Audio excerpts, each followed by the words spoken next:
All right, so yesterday we talked a little bit about half times. What are half times for? And we talked about how that's to kind of change the strategy, right? If the game isn't going correct, you during halftime you kind of change that strategy of what you're doing.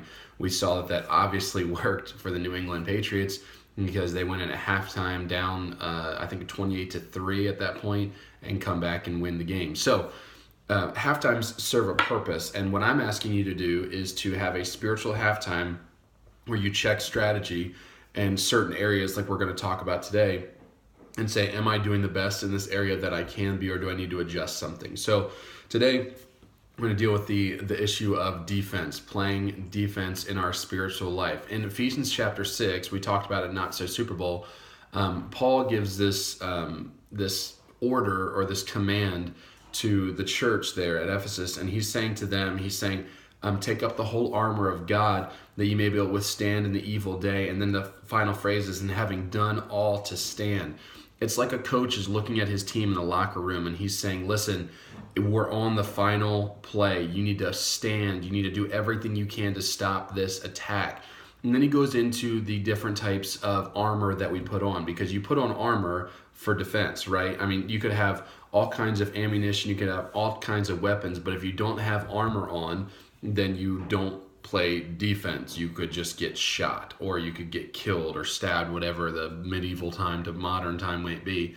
All those things could happen. So you put on armor to play defense. So he's talking here and he says to gird your waist, or to put on your waist with truth, the idea of what God's word says, because we know that's truth. Putting on the breastplate of righteousness, living the truth out, doing what the truth tells you to do. Your feet with the preparation of the gospel. In other words, taking the gospel to people that you know. The shield of faith, having your faith there so that when the fiery darts of the wicked come, you can put up your shield of faith and say, and stop the darts from actually hitting you. And then it says, and the helmet of salvation. You know that your head is the most vital part of your body, right? If you get hit in the head, you're done. You know, that's a hit or quitter, right?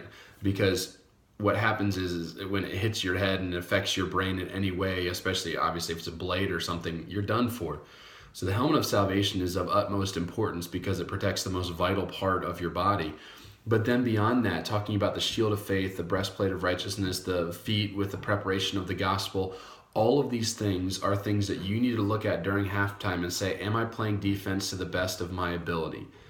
Do I study truth? Do I live it out with righteousness? Do I tell people about the gospel of peace?